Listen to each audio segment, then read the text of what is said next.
I don't know if this is just me, but it's stunning how quickly the news cycle moved on from Trump being shot in the head and Biden ceding his nomination. Actually, it was stunning just 1 month ago, after Biden basically fell asleep on stage, how much the media chatter focused on the election instead of the immediate situation in the Oval Office.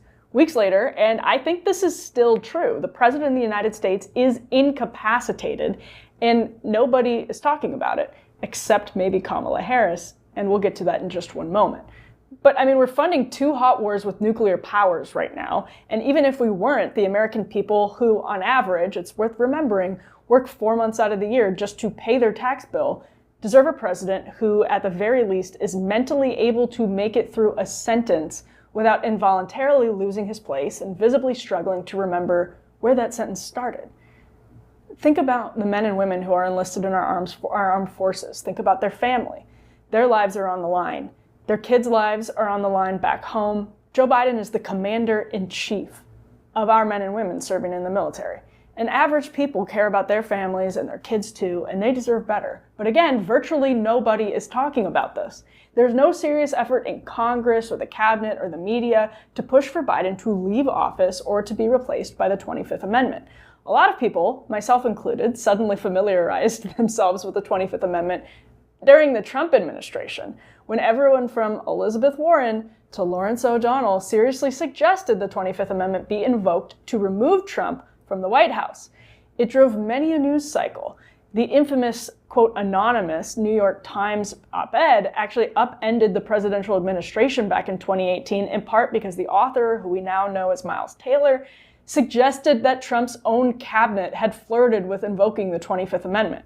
Watch this compilation video the Conservative Media Research Center put together of media talking heads chattering away about the 25th Amendment. What exactly would have to happen to invoke the 25th Amendment in this country? Obviously, in an ideal world, you would try to invoke the 25th Amendment, which I think is amply justified. The man is deeply mentally unstable. The cabinet should convene immediately to discuss the 25th Amendment. Now, look at this chart of Google searches for the amendment since Trump became the GOP candidate back in 2016.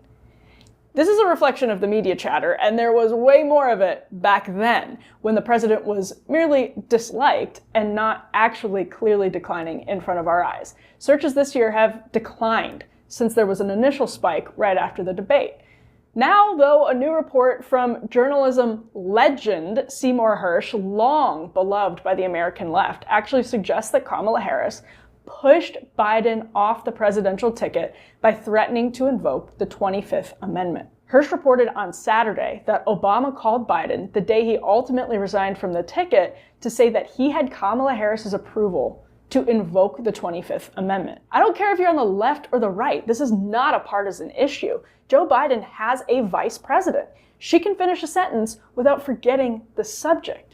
And this is why the 25th Amendment was actually ratified in 1967. How do we know that? Well, because President Lyndon Johnson at the time explained it. Here's what he said at the ratification ceremony back in 1967. "Twice in our history," said Johnson, "we have had serious and prolonged disabilities in the presidency. In 1881, President Garfield lingered near death for 80 days before succumbing to Guiteau's bullet. President Woodrow Wilson was virtually incommunicado for many months after a stroke, yet dismissed his Secretary of State for attempting to convene a cabinet meeting. In each case, there was controversy, but the Constitution provided no mechanism for installing the vice president in the chief executive's empty chair while the president himself was disabled. Congress can force this issue. The cabinet can force this issue. The media can and should force Congress and the cabinet to force this issue. Biden himself stepped down from the ticket. It's a concession of his frailty, even if Biden himself won't say so. There is plenty of reporting to suggest that it's much more serious than Biden is willing to admit anyway. Now, the way the 25th Amendment is written is very broad. It's broad enough that in a country with all of these fraying social ties like ours, we could easily slip into a cycle of habitually invoking it, not unlike what's happening with lawfare right now. The amendment asks the cabinet to agree in writing the president is, quote, unable to discharge the powers and duties of his office. So unable. That's fairly broad. There's no question about it. But actually, if ever there were a time to be crystal clear about what that ability should look like, It's right now.